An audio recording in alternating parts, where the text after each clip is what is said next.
Sasa butuh pendamping yang punya niat yang sama. Sasa butuh pendamping yang sama, bukan soal visi misinya saja. Yang Sasa utamakan adalah niatnya. Niatnya mau mendampingi Sasa itu apakah sama-sama mau beribadah, sama-sama mau mengabdi.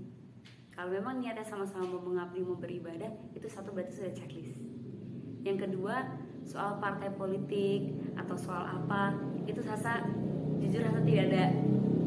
Itu bukan ranah Sasa. Itu ranah Bapak dan tim ketua dan Pak Aliong. Sasa serahkan ke mereka, ke beliau-beliau ini untuk menentukan. Tapi kalau kriteria yang utama adalah niat yang sama. Soal visi misi, mereka pastinya sudah harus punya kemampuan, sudah punya pengalaman. Karena Sasa juga pengalaman berpolitik itu sangat terbatas, mungkin minim sekali. Orang mau bilang masih kosong ya nggak apa-apa. Justru karena masih kosong bisa diisi. Kalau sudah penuh kan berhambur. Karena botolnya masih kosong nih, Sasa masih full nih, masih ready nih untuk diisi. Masih fresh. Kira Mbak ini terkait dengan pilkada juga. Jadi kan selain Mbak Sasa ada Mbak Citra juga. Kan? Oh iya sudah dengar. Apa pesan moral dari Mbak Sasa untuk di politik ini? Oh enggak. Pesan. Kalau untuk Sasa enggak ada ini sih, enggak jadi pikiran juga, karena memang kita ini negara demokrasi. Jadi siapapun yang memiliki niat baik kita harus terbuka, kita harus sambut dengan baik niatnya, kita secara fair, secara adil, tanpa black campaign apapun, kita saling terbuka karena niatnya kan sama, niatnya sama-sama mau membangun. Santun saja. Iya, jadi itu biar masyarakat yang menilai, karena kan yang mencoblos itu masyarakat. Biar masyarakat yang menilai, biar untuk Sasa sendiri, Ibu Citra, Tante Citra, untuk Sasa itu dia tante yang sangat Sasa sayangi. Kita deket kok, dari sampai kemarin juga kita masih DM-DM, jadi tidak ada ini sama sekali, tidak ada ini sama sekali, nggak ada sama sekali. Kita kemarin Sabtu Ramadan pun kita telepon-teleponan, Tante Citra pergi umroh itu kita teleponan dulu, jadi nggak ada masalah sama sekali. Kita di keluarga kita aman-aman aja. Memang kalau Tante Citra punya niat itu, Sasa juga dukung niat Tante Citra, dan Tante Citra pun mendukung niat Sasa. Kita saling mendukung. Kita tidak ada ini mau Sasa enggak, silakan. Dengan sangat hormat dan dengan Sasa malah senang. Berarti kan didikan Kung Taher ini, didikan keluarga, memang semua keluarga dididik untuk mau membangun Taliabu. Itu alhamdulillah. Alhamdulillah sekali Tante Citra maju, Ibu Citra maju. Saya yakin Ibu Citra juga berkompeten. Jadi kita bisa sama-sama berdemokrasi, inilah kita tunjukkan demokrasi yang sehat itu seperti apa. Terima kasih. Ya, boleh coba. Apa nih, Bro?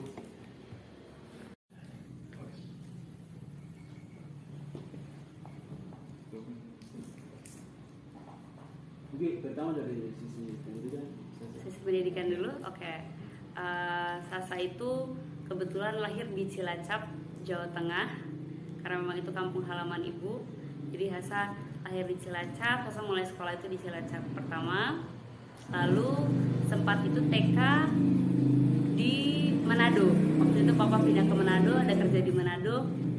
Maaf, boleh tutup pintu suaranya. Jadi sempat memang dari kecil tuh udah pindah-pindah. Dari kecil udah pindah-pindah, kita sudah pindah ke Manado, papa mau pindah, jadi ikut sekolah TKA, TKB di Manado, tapi tidak selesai di TKB. Terus alhamdulillah dapat rezeki, papa dapat kerja di Jakarta. Itu akhirnya Sasa pertama pindah ke Jakarta itu TKB, berarti TK besar itu di Cikini, di SD negeri TK negeri Cikini itu di Menteng di Jakarta. Lalu Sasa lanjutkan SD di Al Azhar Pusat Jakarta juga, dan SMP Sasa lanjutkan itu di sekolah Global Jaya School, Global Jaya School kalau sekarang namanya. Kalau dulu Global Jaya International School, itu di Bintaro di Tangerang. Setelah Sasa selesai SMP, Sasa itu ambil program namanya MYP. Program MYP itu program kurikulum internasional, dan karena itu Sasa melanjutkan program setelahnya adalah diploma. Jadi MYP itu setara dengan SMA pertama. Langsung untuk mengejar IB itu Sasa sama papa dikasih izin untuk pindah sekolah ke Singapura. Jadi masuk SMA di Australian International School. Itu ada di Singapura dari tahun 2012 sampai tahun 2015. Terus setelah itu kuliah, Sasa pertama itu keterima karena di Singapura itu kan sistem sekolah dari Januari sampai Desember. Itu kuliah pertama itu keterima psikologi di Melbourne University tahun 2016 Januari. Tapi karena papa merasa kayaknya jurusan ini kurang tepat begitu, akhirnya Sasa pindah ke Inggris. Sasa pindah ke Inggris, itu Sasa diterima di Manchester University, University of Manchester atau terkenalnya. Itu Sasa ambil Urban Planning and Regional Design atau tata kota simpelnya. Terus Sasa ambil tesisnya karena kalau di sana itu ada program BA itu ada honorsnya sebenarnya. Honors itu artinya kayak kalau tesis itu kan biasanya di S2. Sasa tuh belum S2. Jadi S2 belum boleh S2, kata papa S2-nya nanti aja selesai dari Taliabu baru S2. Jadi program honors itu dilanjutkan di Singapura di Curtin University yang dikhususkan di sustainable marketing atau sustainable business berkelanjutan. Itu untuk soal pendidikan fokusnya memang di situ. Jadi Sasa backgroundnya itu lebih fokus di bidang tata kota dan blue energy atau energi biru, energi hijau, energi berkelanjutan, pembangunan berkelanjutan. Nah itu fokus pengalaman pendidikan Sasa itu memang di situ fokusnya.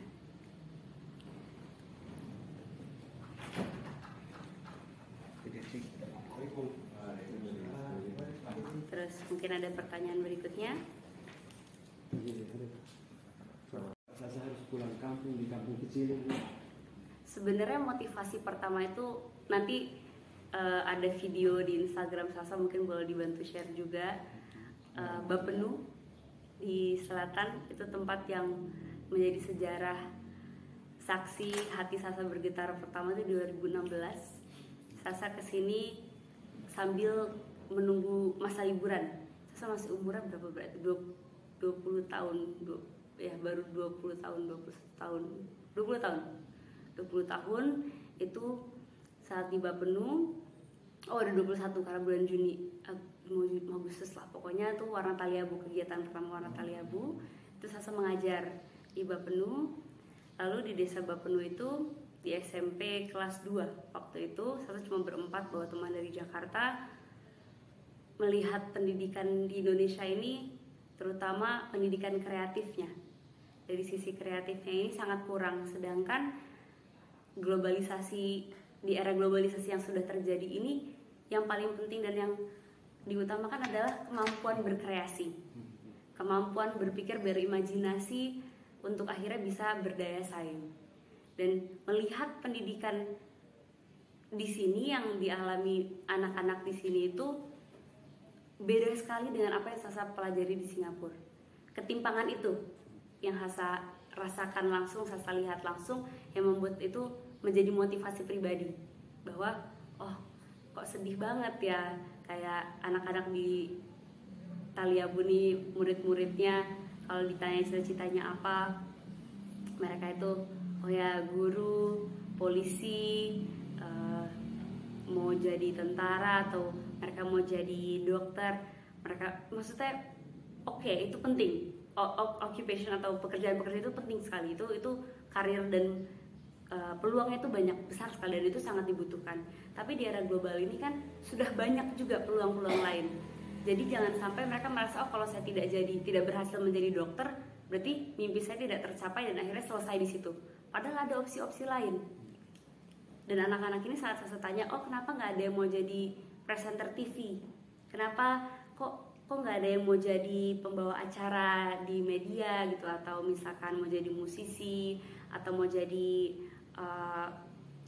ya orang yang bekerja di dunia kayak di industri kreatif lah ya, yang sekarang kita jelas-jelas lihat sangat berkembang pesat sekali. Mereka cuma jawab satu, oh nggak bisa kakak karena kita hitam. Wah itu buat Sasa sedih sekali. Itu betul-betul Sasa dan teman-teman kaget melihat anak SD sudah terdoktrin mindsetnya bahwa oh kita ini di timur yang berkulit tidak putih ini tidak memiliki kesempatan untuk bisa berdaya saing dan duduk di panggung nasional atau internasional hanya karena masalah kulit. Karena memang representasi soal timur di media itu identik dengan kasar, identik dengan kurang pintar, dan hal-hal seperti itu membuat Sasa jadi semakin semangat untuk mempelajari di mana sih mulainya ada ketimpangan ini tuh dari mana, ketidakadilan dalam representatif soal ras atau soal suku ini dari mana. Kan itu kita harus pelajari betul, dan Hasa pelajari itu kenapa Hasa belajar media, walaupun ambil tata kota Hasa juga belajar media karena untuk mempelajari semuanya di tata kota itu kita percaya bahwa semua berkesinambungan, semua berhubungan. Jadi gunanya tata kota itu kan kalau ibaratnya jaring laba-laba, orang tata kota tuh yang menghubungkan dari segala titik itu tuh yang menghubungkan itu si tata kota ini. Dan media itu salah satunya, itu peran terbesar, salah satu peran terbesar karena yang mempengaruhi pola pikir masyarakat itu ada media. Dan karena itu Sasa benar-benar fokus di bidang kreatif. Makanya mungkin kalau kenal dari teman-teman di Ternate, Sasa fokus bergerak di bidang kreatif. Biasa bikin acara soal edukasi Future Talk namanya, itu soal edukasi lingkungan, pendidikan, dan waktu itu apa dia tiga tipe UMKM kalau nggak salah, entrepreneurship muda. Nah, saat melihat Taliabu ini, Sasa merasa wah kayaknya belum kayak di era dimana rasanya barrier atau hambatan-hambatan tembok-tembok komunikasi itu sudah runtuh, kok di Taliabu ini masih tinggi sekali. Itu yang membuat Sasa dari 2016 itu sudah sering diskusi sama papa, kok bisa di Taliabu kayak gini, kenapa di Taliabu kayak gini, kenapa di Ternate bisa kayak gini, Taliabu gak bisa, kenapa di Lubuk bisa kayak gini yang tetangganya tapi Taliabu gak bisa, apa kira-kira kunci permasalahan itu akarnya ada di mana. Seberjalannya waktu, belum ada pikiran ingin maju berpolitik atau apa, itu belum ada gitu. Istilah orang kan turun gunung, belum ada. Sasa masih memuncak, masih mendaki tuh, mendaki gunung itu. Sasa masih berpikir bahwa Sasa mau buat karir di luar negeri. Alhamdulillah dengan punya kesempatan jadi asisten dosen juga waktu di Manchester, asisten profesor Sasa banyak belajar, Sasa banyak cari tahu, dan beliau bilang, kamu kalau misalkan kita sering berdiskusi, berdebat gitu, katanya kalau misalkan negara berkembang atau daerah berkembang itu dibolehkan secara etik untuk contohnya merusak lingkungan dengan cara yang kurang berkelanjutan dibandingin sama negara-negara maju gitu, seakan-akan ada kekhususan tertentu. Itu yang membuat Sasa mulai berpikir, apa nih kira-kira apa yang membuat alasan Taliabu nih, daerah seperti Taliabu lah pada waktu di Manchester itu belum terlalu fokus sama Taliabu. Kita masih mempelajari daerah negeri-negeri yang masih susah seperti India dengan masalah-masalah overpopulation-nya gitu. Belum khusus belajar soal Taliabu. Terus habis itu